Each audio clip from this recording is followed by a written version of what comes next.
प्यारे बच्चों, देखिए कक्षा 7 NCERT गणित प्रश्नावली 9.1 का प्रश्न नंबर 6। अब प्रश्न नंबर 6 में कहा क्या है, देखो निम्नलिखित में से कौन से युग्म एक ही परिमेय संख्या को निरूपित करते हैं। मतलब ये कि ये जोड़े दिए गए हैं। युग्म का मतलब होता है जोड़े।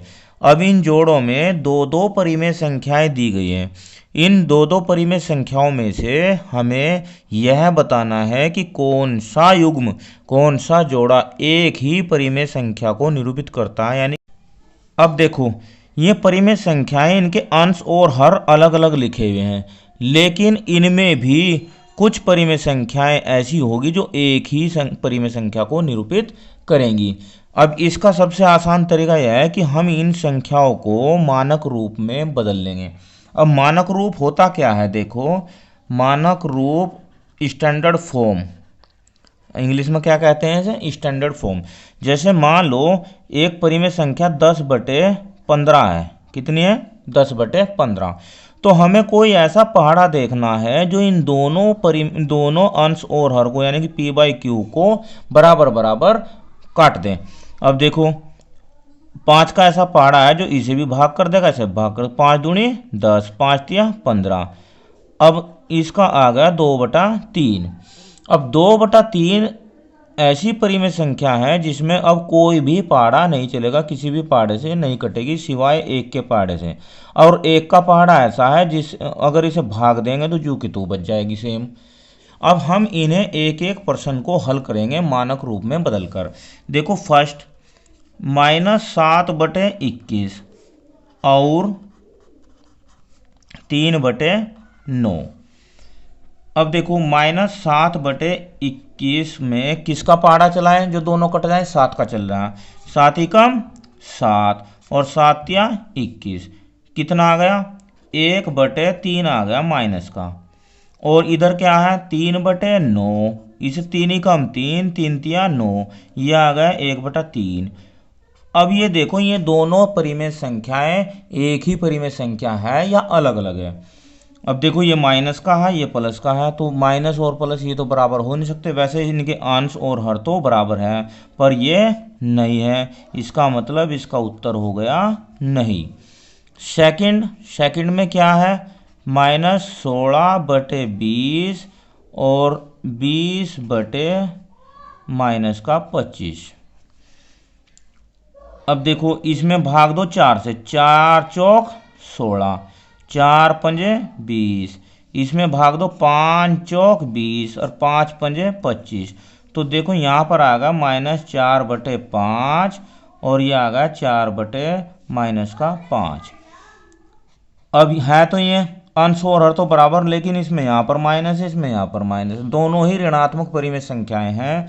कोई बात नहीं, इसमें हम -1 से गुणा करते हैं तो क्या आ जाएगा, ये आ जाएगा 4 ही कम 4/-5 और ये 4/-5।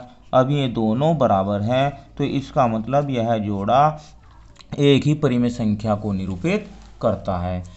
चलो थर्ड देखते हैं। थर्ड में क्या है, थर्ड में दिया है -2/-3 और 2/3। देखो इनके अंश और हर तो बराबर है, पर यहाँ पर माइनस है, यहाँ भी माइनस है।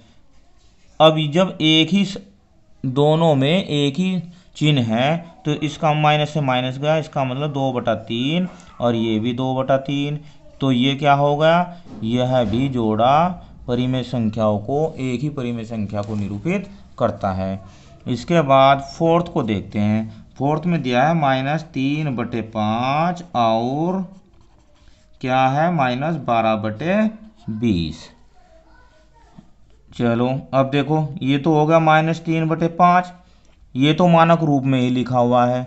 और ये इसे काटो, अगर हम इसे काटते हैं -12/20 को 4 से काट, 4 तिया 12 और 4 पंजे 20, तो ये क्या हो गया -3/5 बराबर ये 3/-5, ये भी ये होगा बराबर। इसका मतलब यह है भी, इसका उत्तर भी हाँ ही है।